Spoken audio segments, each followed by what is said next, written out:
Welcome YouTube to another segment in the Geek Life known as D&D Fridays. Today we'll start a special series on D&D Fridays called Characters Overview, where we'll go week by week over one or two different classes and just give a brief summary of what that class is all about. And and later on, we'll go into a different series maybe next year, and we'll give a more detailed, in-depth look in each of the subclasses. But for now, let's showcase what the overview of each of these classes can do. And in the meantime, don't forget to subscribe and comment below. So today we're going to start off with everybody's favorite rage monster, the Barbarian. So, what's the basic overview of a barbarian? A barbarian is typically this big buff dude or lady. We're all up for gender equality here. Who is all about going in, no armor, no nothing, just wielding a big axe, sword, what have you. Going into the thick of things, melee combat, using a bonus action to get pissed off like the Hulk and wreaking havoc upon whatever that barbarian sets their sights on. Think of things like Conan the Barbarian or the Hulk or things of that nature are typical fantasy barbarians. Um, what do you think of when you see a barbarian? Yeah, usually my mind goes to the same place, and I uh, deal as much damage as you can on every swing, and do it as often as you can. So when we're taking a look at the barbarian's powers, so let's start off with the HP. The barbarians are the only class to have the D12 hit dice, which is the largest hit die of any class whatsoever. So barbarians tend to be very, very meat tankiness and very buff in that regards. And combine that with something that all barbarians get on level 1, which is unarmored defense. Now, unlike the monk's unarmored defense, the barbarians one, if it focuses on constitution and dexterity instead of dexterity and wisdom. So in this case, it's going to be 10 plus con mod plus your dex mod. Now, why is that important? It's important because of the constitution modifier. It not only gives barbarians that extra bit of AC, but it also adds onto that D12 hit dice that all barbarians get. So you tend to have a moderately good AC with a whole bunch of HP, and and also in that, all barbarians get this thing known as rage, this internal feeling of being pissed off at something or another. Basic overview of rage is pretty much, as a bonus action, I believe, you can spend it to go into a rage, which affords you a few different things: extra damage on your swings, as well as a couple of extra resistances, mainly towards bludgeoning, piercing, and slashing to non-magical weapons, I believe. I believe that is correct. Yes. Yep. So it's useful at all levels of play, but could potentially fall off in tier 3, tier 4 stuff depending on the campaign. So that's probably two of the biggest things of barbarians, along with, and the third probably iconic thing of barbarian is the level 2 power of reckless attack. Now what that basically means is when you take a melee attack, you can gain advantage on all of your melee swings that turn that uses strength, but as a result, until your next turn, any attacks coming your way also has advantage. So So it's one of the ultimate things of high risk, high reward. So that's why you also typically see a lot of barbarians also using the Great Weapon Master feat to help offset that -5 penalty to attack rolls. What do you think of these three iconic barbarian powers, especially at low level? Yeah, I think there's a lot of versatility at the lower levels with being able to use these three attributes, right? I think it definitely these definitely encompass the flavor of a barbarian, um, right? When you think of a barbarian, like you were trying, like you were throwing out some examples earlier, like a Conan or a Hulk type of thing, right? You think anger, rage. You think of reckless. You usually don't picture them with a lot of armor, right? Uh, Usually some sort of loincloth, right? um, and I think that's a great introduction into being able to learn how to play a barbarian. So I think it's a great way to start out. I think these being the first skills that you get is makes total sense. Yeah. And now that you mention it, I also personally think that if you're a new player into D&D, a barbarian is a pretty good class to start out with, because it's still relatively simple, but it has some good powers that you can activate when you want to. So it kind of bridge that gap between easy to play with a little bit of thought process into what you do on turn after turn. Right. And and I know we said some stuff like the Hulk and Conan, but some real world examples of barbarians is think of the Vikings a few hundred years ago when they were going across Scandinavia and even across North America. They were wielding nothing but loincloths, wielding great axes and the like. Perfect way to think about some backstories and whatnot for the barbarian. And Good. That's a good real world example. Is I think in general a lot of people would put Vikings in sort of that barbarian type of class, even though they don't fit the trope of loincloth. Right? Usually when you see a Viking pictured, right, they've got some sort of armor on, but the the reckless attack and the rage is it sort of encompasses those things. So that's a really good example. yeah, and one thing I really want to mention when it comes to the barbarian is, to me, barbarian falls into one of the elite few classes that has a really, really good capstone ability at level 20. Mm, Um, so basically, if you take barbarian all the way to level 20, that capstone is your strength and your constitution scores increase by 4, and the caps for those two stats, instead of being 20, they can go up to 24. yeah. It's the only ability I know of that bypasses the cap of 20 outside of magic and magic items. Yeah, I think that's a pretty cool ability too. Personally, I wish they would do that a little bit earlier than at level 20. I understand why it's at level 20, right? Because it's incredibly powerful. But imagine being able to take advantage of that a little bit earlier on in your adventure, right? And be able to break the normal bounds of any class, right? Of being able to say, look how powerful my barbarian is. So I definitely agree though that it's a cool feat. Yep.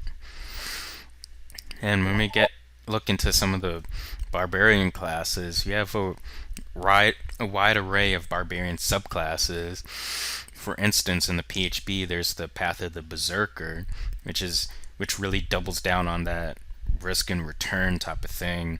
So the big concept of the Berserker is when you enter a rage, you can go into a frenzy rage where you can make one attack as a bonus action. But if you do, whenever your rage ends, you suffer one level of exhaustion. So that's something definitely to take take into account of, um, what which can be good. So if you know you're only going to have like one or two combats in a day, it's generally pretty good to just say, all right, I'm going to frenzy because I know I'm going to have a long rest coming up soon to knock it Right. off. Also, um, we also have another path within the PHP called the Path of the Totem Warrior, which I think is probably one of the most popular subclasses of the Barbarian. As whenever you enter a rage, so basically the Totem Warrior Barbarian is every so often you can pick different totems like an eagle totem or whatever to do different things, and the biggest draw of that subclass is on level 3 if you go with the bear totem, I believe it is, and you enter a rage, instead of just being resistant to bludgeoning, slashing, and piercing from non-magical weapons, you're resistant to every single damage type except for psychic damage, Yeah. which is super freaking good. Because if you think about it, with psychic damage, like like 90% of the time you could tell when psychic damage is going to come your way. Like, oh, it's a mind flare, yeah, it's going to be psychic damage. Otherwise, you're going to be resistant to it. Yeah, that I think that's another aspect of playing the barbarian is being able to take Path of the Totem Warrior and doing picking a bear totem as your specific animal in that subclass. You can become a tank, right? You're now the tank of the party, right? So that's another aspect that you can unlock if you wanted to play barbarian. Yep. And then from Xanathars, we have a few different type of new subclasses from that. One of which is the Ancestral Guardians, which is kind of like more one of the more supporty type of barbarians, where you can where you pretty much have your Ancestral Guardians as kind of like a spirit that can take damage for you, and after a certain level, you can send those guardians out to help take some of the damage of an attack sent to one of your allies. So that's really good to help stop some damage going to somebody else's way. Like, oh, my cleric is about to go down and somebody's targeting it. All right, great auntie, go protect my cleric friend over here. So that's definitely a very interesting take and very thematic take on the barbarian. Absolutely. Yeah, and I can definitely see some good backstory, maybe involving some sort of like ancient Asian history, especially maybe some ancient Chinese or Japanese thing into concept into that. Another thing is Path of the Storm Herald, also from Xanathars, which offers some pretty cool environmentally based things. So you can pick, so kind of like the Totem Warrior, you can pick one of three options every so often from either the sea, the tundra, or the desert, which offers you different things like a little bit of extra fire damage on your attack or resistant to lightning damage or stuff like that. So it offers some cool little nifty tricks like that. Absolutely. And the last subclass from Xanathars is Path of the Zealot. This subclass I think is also another really good subclass, as it really follows that barbarian who's getting into some sort of like cult type of thing.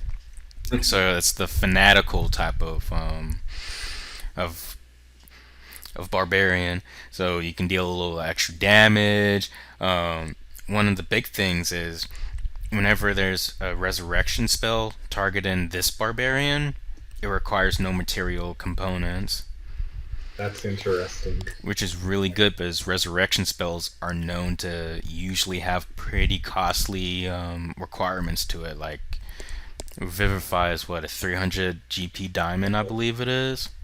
If you're targeting a zealot barbarian with that, You don't need that 300 GP diamond. You, you pretty much can save it for your ranger friend or your paladin friend or whatever. Now, the coolest thing about the zealot barbarian before I move on is its 14th level ability, Raging Beyond Death.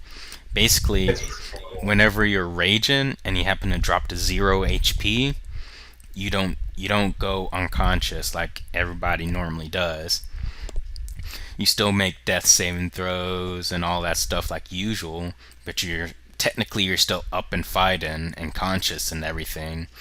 And if you happen to not get any sort of HP back by the time your rage ends, then you do the normal stuff like dying if you have 3 failed death saves, stuff like that, which is really cool. Because there's a interesting combo with the Barbarian's 15th level ability where you can keep rage up indefinitely as long as you want.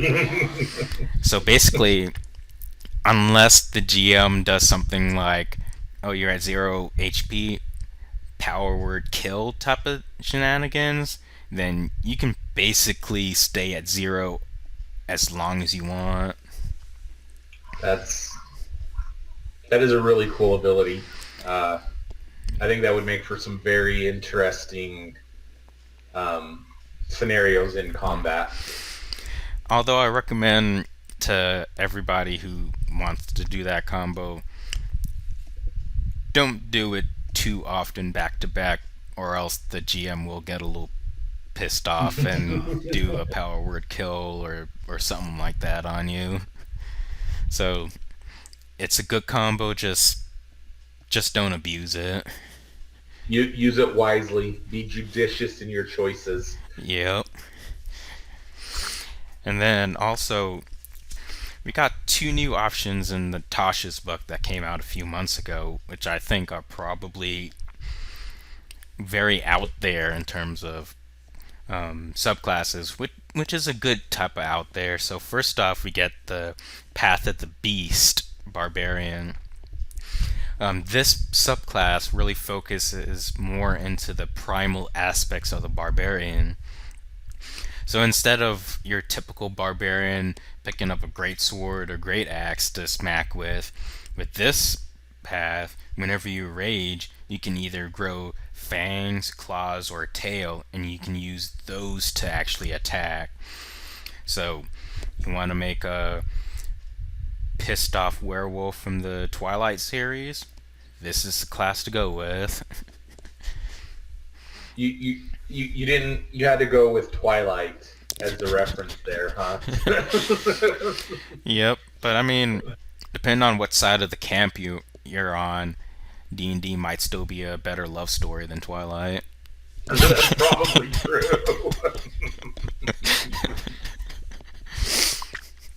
Or if you want to go with a pissed off werewolf type of thing and make it from the 50 Shades of Grey series, you can do that too. I think I'll leave that one right there. And then the last subclass of Tasha's for the Barbarian is the Path of the WoW Magic Barbarian, which is really cool. So I'm sure a lot of folks are familiar with the WoW Magic Sorcerer. This is basically the melee barbarian version of the WoW Magic Sorcerer. Whenever you rage, you roll on the WoW Magic table, and whatever you roll, that takes effect, which can be very, very interesting. It has some really neat things, like, for instance, one of the options is whenever a creature hits you with an attack roll before your rage ends, that creature takes a d6 of force damage as magic lashes out in retribution. So there's definitely some good stuff within it. There's a lot of good stuff reading through this. You know, one of the other options is +1 bonus to AC, and any ally within 10 feet of you gain that bonus. You can create a um, shadowy tendrils, and they'll do within 30 feet, and they can do a 1d12 necrotic damage if they don't, make a Constitution saving throw, and you get 12 temporary hit points. That's, extra life is always good. Yep. There's a lot of really interesting effects that the wild magic, um, Path of the Wild Magic gives you being a barbarian. Yes, indeed. So, so barbarians are definitely have a lot of varied subclasses, which I find cool. There's no real subclass that is anywhere remotely similar to another one. So you can definitely have a lot of fun with a barbarian. Oh, definitely. Yeah, I think there's a lot of ways to go. I think there's a lot of room for creativity. Mixing and matching, um, and creating different types of barbarians. And you don't, we started out saying that there was a stereotypical type of barbarian, but as you read through some of these subclasses, you can definitely see that there isn't just a single stereotypical barbarian that you have to play. Not saying that you can't play that type of barbarian, but if you want the option, you definitely have the options out there. Yep. Like on that subject, you typically think of a raging barbarian as a idiot, but you can play a smart Path of the Zealot barbarian where if somebody, let's say, makes a math error, you you enter in a rage and start doing crazy stuff and wrecking the place. For instance, that's a pretty cool take on the Path of the Zealot barbarian, as that barbarian is a fanatic for making sure that math rules are followed properly. Exactly. Going back to the Path of the Totem Warrior. Some of the spirit animals here that you can choose, aren't necessarily directly correlated to just swinging your weapon, right? If you pick elk as your totem spirit, right? Your walking speed increases by 15 feet. So, you can move faster now. You can move farther distances. So, if you pick, tiger, another one is you add 10 feet to your long jump. So now you're a jumping barbarian, right? So there's a lot of different and interesting um, skills and feats that you can pick, and when you're building your barbarian for sure. Yep, that's for sure. So I definitely recommend playing a barbarian if anything like that suits your fancy. And next up, we have the bard. So um, keep your life geeky. And next week, we'll be taking a look at the cleric and the druid classes from an overview perspective. So until then, stay geeky, my friends. Bye, everyone.